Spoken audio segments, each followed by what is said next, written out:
Урматтуу депутаттар, мен Эльвира айым менен макулмун. Кыргызда бир сөз бар, курама темир курч болот деп.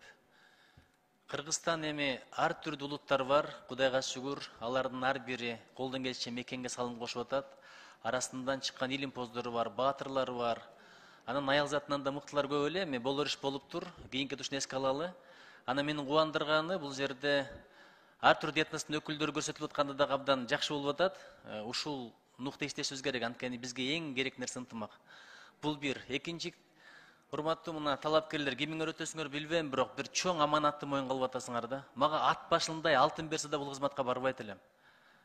Мультипликативдүү эффект деп коет. Силер эгерде барып, бир жерде бир кыянатты кылсаңар, биртке тамагын жеп алып туруп, анча-мынча нерсеге көз жумсаңар, уурлуктун бардыгы ошол жерден башталат.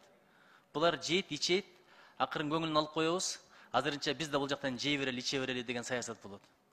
Анан кыргызда бир сөз бар, арам тамак ичип жеп, ажырайт эстен акылың деген. Бул бир.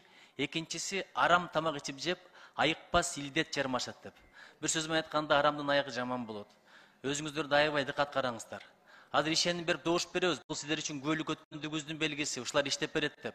Бирок кечирип коюңуздар, эгерде бирөөңүздөр жөнүндө бирдек угуп эле калсам, бул жерде жарыялап чыгам. Атыңыздар дүң болот. Ушу таза иштеп бериңиздер, бул бир. Уурдабай иштешиңизге ишенем, эми уурдабай иштеш оңой эле, уурдатпай иштеңиздерчи. Уурдатпай иштеңиздер. Ошон үчүн урматтуу депутаттар, бул кызматтын сурагы да оор болот, ишенип коюңуздар. Анан ким эгерде мындай таза эмес тамак жесе, арам тамак жесе, ошол укум-тукумуна дагы таасир этет, билип коюңуздар ушуну.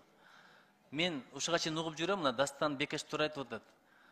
Барды, алды, анан кийин кайра кетти. Келатат, топтой коелу деген маселе дайым болуп келатат. Ошого бир чекит коюңуздар.